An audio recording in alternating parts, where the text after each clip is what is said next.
I put some feed out for these animals, but I don't think that the rest of the herd sees me over here. I was gonna check my animals for bloat, but if they're out there eating grass, I got them slowly trickling in, but I don't think that they see what's going on. I don't think that they see that I brought in some feed. I was gonna check them for bloat, but these 4 animals right here, they're not bloating, and so that's a good sign. I got them on a little bit of a mixed ration. I got another animal coming up, but maybe they'll see me as I'm filming this video and they'll come running. But yesterday I was taking a look at the rest of my herd, and as of right now, I'm just going to, well, I don't really know exactly what's going to happen, but you know, I always say that the monster under the bed does not exist. And so as of right now, I think, well, not that, well, I mean, I have good reason to believe. I have good reason to believe that I'm going to make more than $3,000 a month of net profit. Oh, it'll be it may even be over 4,000. It may be over 4,000. Yesterday, I was taking a closer look at my business plan. And so, you know, because I've been bringing in animals over the last several weeks. I've been bringing in animals, so I have more realistic data, right? Okay, so you know, I don't remember, but there was it was a good little while back. It was a good little while back that I was saying that I would be willing to pay $750 an animal, right? I would be willing to pay $750 an animal. And as of right now, I haven't even hit $750. You know, I think I'm paying an average of something like $6 something an animal. And a majority of the animals that I am bringing in are steers. Like 75% of the animals that I have brought in or more. You know, it's like 75, oh, more than 75% of the animals that I have brought in are bulls or steers. And so that's a very, very, very good thing. Steers tend to get more money than heifers do. But the value of a heifer tends to stay steady across up until they're about 700 pounds, up until about their 7 weight. And the lighter weight heifers, well, I mean, as of right now, the markets are hot, so the calf markets are hot, and so the lighter weight heifers, they're doing good too. And so a while back, I was saying that I would be willing to pay upwards of $750 an animal. And when I look at the last 8 animals that I brought in, I haven't even paid $750 an animal yet. And so, you know, when I really look at what's going on and I look at my budget for my business plan, I think right now the average that I paid per animal is like $650 or something like that. I would have to go and take a look. I think the first four animals that I brought in, I paid an average of like $600. And then the 4 that I brought in yesterday, I paid an average of $700. And so it comes out to be about $650 an animal. And so right now I have a lot of space in my budget. If I want to start bidding, if I want to start bidding a little bit more aggressively, I can. That is perfectly fine. If that's what I want to do, I can pay more per animal. If it comes down to it and I feel like I need to bid a bit more aggressively, it's perfectly fine. I have money in my budget to do it. You know, as of right now, I'm making more money than I anticipated, and I'm spending less money than I anticipated. And so it's kind of a double whammy. You know, I thought I was gonna have to be I was planning, not that I thought, I was anticipating, I was planning to be having to invest more money to get my herd going, but realistically, when I look at the information that I've collected as of right now, the information that I have, I'm investing less than I anticipated. The quality of my herd is very good, and I am making more money than I anticipated. And so it's very, very good. And a lot of things is largely to do with my grass situation, this early spring that we got going on right now. You know, it's got me, I got a lot of grass growing on my field, and I still have cheap commodities, and I still have access to cheap commodities. And so, you know, this week, with it going up to 80 degrees, people may even start cutting hay. Here in this area, we're supposed to have about a week and a half or so where it's supposed to warm up. It's supposed to be like 75, 80 degrees outside. And at 75, 80 degrees outside in full sunshine, people can even start cutting hay. And so I may, you know, one of the things that I'm going to do starting yesterday, actually, I started looking at I started looking around for commodities it was about a week or two ago, just to keep an eye on the hay market. And over these next couple weeks, I'm going to be looking for an opportunity to purchase hay. I may be able to purchase some cheap hay, but I don't really even need the hay, right? Like right now, I got so much grass, and I still have commodities sitting in my front yard. I got protein supplements, I got energy supplements, I have roughage material. Even if it is cheap right now, I would anticipate that by April or May, people are going to be cutting hay again. And if our weather proceeds like it is right now, even relatively close to what it is right now, hay will still be cheap around April or May. And so I probably can just purchase my commodities. And here's the thing, right, is that if hay is expensive, right? If hay is expensive, I can put these animals but the corn market is low. If the corn market is cheap but the hay market is high, which probably won't happen. But let's say I'm in some 1 in 1,000 situation, right? And the hay market is high and the corn market is low. Well, if the corn market is low, I can just purchase corn stalks as a roughage material, because the corn market is, I can purchase corn stalks as roughage, or I can purchase any roughage material that I could possibly get. Wheat straw, rice straw, corn stalk bales, anything that I can get. And I can supplement that with a dried distiller's grain, right? And so I can supplement that with the dried distiller's grains. And even then, if the overall corn markets are low, then dried distiller grains are going to be cheaper too. And so I always say, don't worry about the monster under the bed. There are many solutions. As long as I know how to come up with a solution, there are many solutions to my problem. And as of right now, I would anticipate that I'm going to make more money than I anticipated. I was thinking, $3,000 a month was my goal. But I'm going to make more than $3,000 a month as of right now. I can almost, I would be willing, it would not be a good, it is just logical. It is realistic for me to just anticipate that I'll probably make closer to $50,000 a year. And that is not including my property tax benefits. That is not including my income tax benefits. That is not including my sales tax benefits, right? Like if I include my sales tax benefits, and let's say I go and buy myself a brand new F350, right? I traded my F150. I say I need a tax write-off, and so I go and I buy myself a brand new F350.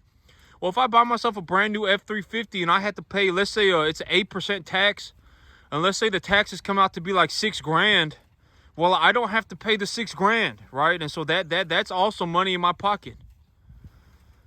And so I am it's not even like I am doing better. Well, because there are certain things that are but that's my belief on God, right? It's like if I help myself, and this is true. Here's a very realistic way of looking at this, right? Let's say I got a homeless person, right? Let's say I got a homeless person and they're standing on a corner. And they're standing on the corner and they say, and you got several homeless people, but one of the homeless people, they got some 10-step program for how they're going to better their life, right? They're not just sitting there saying that they're hungry. They're not just sitting there asking for money. They're not just sitting there asking for a handout. They got a 10-step program. Oh man, I am asking for money right now so that I can, I've been reading about business, and I've been teaching myself about business at a local library for free. And now I got this 10-step program written out for me, if I had, whatever it may be, you got, I'm looking to, once I have enough money, I am going to, get myself, whatever, right? And here's the thing, right? Most of the time, if somebody is genuinely willing to help themselves, almost somebody will also be willing to help them. Most of the time, what people don't want, like even me, right? I don't want to be in a situation where I'm helping somebody who is desperate and looking for a freebie, right? And it's the same way. Most people, like if you were homeless and you were genuinely looking to do better for yourself, and you had some elaborate plan and you've come up with something, and you've been at the library every single day or whatever it may be, and you're like dead set on doing better for yourself, right? Somebody will usually, oh yeah, you can, like even if it was like, you went to a public rest stop, right? You went to a public rest stop and you took a shower and you cleaned yourself up, and let's say you were panhandling for a week and you made $200. And with that $200, you put $100 of it away, and with the other $100, you bought yourself a good set of clothes and took a shower and shaved, and then you just put an ad up, right? Couch surfing. and just let your story, and just told what, couch surfing, paying $100 for a week. If you let me sleep on your couch, I'll give you $100, right? And then it's like, oh, now that you got a place that you can stay at for a week, and let's say now that you got a place that you can stay at for a week, if you ask the place, to ask the owner, could I, just stay here for 2 weeks? I'm looking to go to the bank, and I'm looking to get myself a credit card so that I can open up a bank account and open up a credit card so that I can increase my credit. I can better my credit score, and I need to have an address for them to give me this credit card. I need an address. Most people, they would just be like, yeah, that's fine. That's fine. You can stay here for 2 weeks, and you just give them. You don't just ask them to stay for 2 weeks, right? Give them the $200, right? Give them the $200. Can I stay here for 2 weeks? Sure, that's fine, right? And then boom, now you got yourself a credit card. Now you can work on your credit. Even, and then it's like, oh well, and then you come up with a very, very, very forward-thinking plan for yourself. Once I got my credit, once I've got good credit, I'm going to leverage my credit for a 1x EBITDA business, right? I'm going to look for a business that does not have real estate, and I'm going to purchase this business at a 1x EBITDA multiplier, maybe a 1.5x EBITDA multiplier if it's very good. And I'm going to purchase this business on a loan, right? On a loan, and maybe you got a $5,000 put away, and people who are willing to help, but that's what I mean by realistically, once the damage has been done, almost nobody's gonna make it, right? Once the damage has been done, it's practically too late. And it's not just homeless people, it is everybody, almost everybody. It is almost impossible to get somebody to dedicate 15 hours a day for the rest of their life. It's almost impossible. So most people, as in 99.9999% of the population, will quit. I almost guarantee it. I've seen a lot of people, right? I've seen a lot of people, and I've talked to a lot of people, and I've been wanting to be a farmer for the last 14 years of my life. I've talked to a lot of people about farming as well. And it's the same way with farming, right? But that's a very good example. If you were homeless, and you were dead set on doing better for yourself, and you were dedicating yourself 15 hours a day to doing better for yourself, and you never turned on yourself, ever. You did not turn on yourself, not one time, right? Oh man, I'm not smart enough to do this. Oh man, I'm stuck where I'm at. Oh my God, this is too hard. If you did not ever give up on yourself, more than likely you would make it as well, right? Almost anybody would. Almost anybody, right? And all of this information, I was not just born with this information, and I did not just figure, this stuff did not just fall into me, right?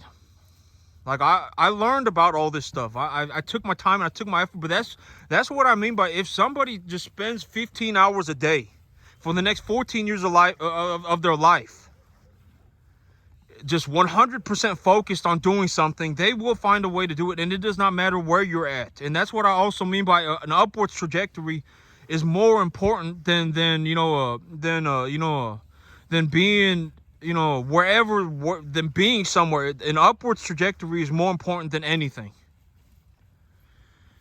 And so, I mean, it's just the honest truth, right? Like, it does not matter, and if you were standing out on the corner, and so I've heard that some of these homeless people, they make a lot of money. Some of these people, they make upwards of over $100 a day. And if you just, even if you were homeless and asking for money, let's say you got yourself some money, you got yourself a few $1,000s. If you really put yourself to it, and you went out and you just cleaned yourself up a little bit and just put on some new clothes and found a couch to sleep on or whatever it may be for a week or 2 weeks, and then you paid them, and and then oh man, now I'm looking for an opportunity to, I've been reading, I've been looking on the internet, I've been Googling businesses for sale, and I found multiple businesses that are for sale that have a 1x EBITDA multiplier without any real estate. And if I purchase this business on a 5-year loan, maybe I can even owner finance this business. And if I owner finance this business on a 10-year term, on a 5-year term, that's let's say I purchase a business that's got an EBITDA of $100,000 a year. I can, if it's a 5-year term and they want a 1x EBITDA multiplier, they want 100,000. They want 20,000 a year. Let's say they add interest onto that, and let's say they got 10% interest on that, and now you got to pay a 30,000 a year. You pay the owner 30,000 a year. You still come home with 70 grand, right? And so, I mean, there are many ways, and but anybody can make it. Anybody can make it, but almost nobody will. Almost anybody can make it. Almost anybody can make it, but almost nobody will. I mean, and that's just, that's why when I stand out here and I talk about I'm not going to help people, that's what I mean, right? It's because if these people, if they genuinely wanted help, they would be helping themselves. Because almost everybody, I guarantee it, if they genuinely dedicated themselves to it for a long enough period of time, they would be able to do this as well. I'm not some 1 in 100 chance for intelligence, right? I'm not some 1 in 1,000 chance for intelligence. I'm just not, right? I'm not like some extremely, extremely smart person. I'm not an extremely, extremely smart person, right? Let's just be honest with ourselves. I'm not some 1 in 1,000, right? I'm not some 1 in 100, right? Not even close, right? And I still made it. And a lot of people, they're gonna be, but a lot of people are just nuts when it comes to money. Oh my God, if I don't have $1 million and the world is unfair. Oh my God, if I don't have, $10 million, I'm poor. I mean, that stuff is just nuts, right? I mean, that's not logical thinking, right? If you were genuinely to ask me, because right now I would say I probably make I make over net profit. I make over 100,000 a year, and I probably make close to about 50,000 a year here on this farm. I probably do about close to about 50,000 a year. I may even do a little bit more. But just as an honest person, just realistically, when I look at my life as of right now, $150,000 a year is practically unlimited money. 99.9999% of whatever I'm looking to do, if I make $150,000, $200,000 a year, I can do it. Like, if I want to go and buy myself a new truck, I can go and buy myself a new truck, right? If I want to run a business, I can run a business, right? This business is going to cost me, $700 a month, right? If I want to run a business, I can run a business, right? If I want to buy myself some land, I can go and buy myself some land. What's 50 acres going to cost me, right? What's 50 acres going to cost me? Like $1,500 a month, right? Whatever it is that I want to do, I can go and do it. 99.9999% of the things in the world, if somebody makes $150,000, $200,000 a year, you can go and do it. Practically whatever it is. If you have a dream, you can go and live your dream, right? Whatever it may be, 99.99999% of people, if they were to make, $140,000, $150,000, $160,000 a year net profit, that's how much money ended up in their bank account at the end of the day after everything was said and done. It is practically unlimited money. Granted that you do not have some major problem. If you have some major problem, it does not matter how much money you have, you will fail. I mean, you will fail financially, right? And it does not matter how much money you have. You could have $100 million. You could have $1 million. You could have $10 million. Over a long enough period of time, you will lose all of it. You will lose all of it. And so me, realistically, like with everything that I got going on right now, like I genuinely see an opportunity for myself to make about $40,000 a month farming commercial cattle. If I just leverage 75% of my earnings here, I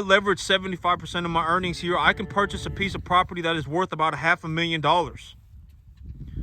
If I just leverage 75% of my earnings, right? And leveraging 75% of my earnings is not the end of the world, right? It's like, oh my God, this is what I mean. I'm not going to give up on my dream over $2,000, right? This is a lot of people, they give up on their dream the moment they hit some difficulty, right? Oh my God, I have to spend 15 hours a day working. Give up on my dream. Oh my God, it's going to take me 14 years. Give up on my dream. Oh my God, it's going to take me $500 a month. Give up on my dream. Oh my God, it's going to take me $2,000 a month. Give up on my dream. People give up on their dream for almost anything. If you were to genuinely look at people, they give up their dreams for almost anything. And that's a very bad sign, right? Maybe then deep down they don't want it bad enough, right? Let's just be honest. That's a very bad sign. Me, I'm not going to give up on my dream for $2,000 a month. $2,500, even if it's $3,000 a month, I won't give up on my dream, right? And look at what I'm saying, right? I'm looking to leverage 75% of my earnings from this farm. You know, I make money on this farm already. The $4,000 or $5,000 a month that I make on this farm is not going to make or break my life. The extra $50,000-$60,000 a year is very nice, but it's not going to be what makes or breaks my life, right? Not having, you know, legally not owing income tax, that's a very nice thing, right? That's a very good thing. Legally not owing property tax, very good thing, right? And so, you know, over the next, okay, so I've been working on my business plan, and my business plan here right now is that I'm not going to take my animals to 800-900 pounds anymore. If I take them to 800-900 pounds, it's going to take too much, it's going to take too many resources, and it's going to take too many time, and so take too much time. And so my big plan right now is that I'm going to bring in animals between 200 and 350 pounds. I'm going to bring in 2 to 3.5 weight animals. I'm going to raise them for 5 months. I'm going to bring in 4 animals every 2 weeks. So I'm going to bring in 8 animals a month. I'm going to bring in 8 animals a month. And I'm also going to sell 8 animals a month. And so when I sell 8 animals, and over the 5 months, the plan is to put 400 pounds on an animal. And so over 5 months, I plan to put 400 pounds on an animal. So I anticipate that I will be able to put about 80 pounds a month on an animal. And at 400 pounds, evaluated at a very low multiple, right? If I make $1.50 a pound, I make $600 an animal. Very, very, very conservative estimate. If I make $1.50 a pound, I make, you know, I'll make a, so if I got an animal that's 600, let's say I bring him in at 250 and I sell him at 650, and I make $1.50 a pound at 650, you know, I still make like over $1,000, right? I still make a, you know, 650 times $1.50. I still make close to $1,000, right? Well, okay, actually, actually, that's actually a good point. I actually messed up my numbers. I messed up my numbers. I need to reconsider that. I multiplied incorrectly. Because, $1.50 times a 650. I'm not gonna make $1.50 at 650. I almost guarantee. You know, a lot of people, poor people, right? Poor people, they love that word. Poor people, people of low character, people who are scared of everything, they love that word, right? Guarantee. I guarantee, and a lot of you watching this video, probably a person of poor character. Probably, you know, you're scared of everything. I'm just gonna be honest. I've seen a lot of people. You know, I've seen a lot of people, and most of you watching this video are probably scared of everything. You're probably a person of low character, and you're also poor. So poor people, y'all love this word, right? Guarantee. I guarantee that I'm gonna make over $1.75 a pound on the average for my entire herd. Granted that the cattle market goes to the right. The feeder cattle market stays somewhere around 240. I guarantee I will make $1.75 a pound. At least $1,200 an animal. That at least $1,100 an animal. I guarantee it. And you know, for the steers, I'll probably make more. But you know, I would just anticipate that I'm gonna make about $500 to $700 of net profit an animal. But that's it for me today, YouTube. Y'all have a good one.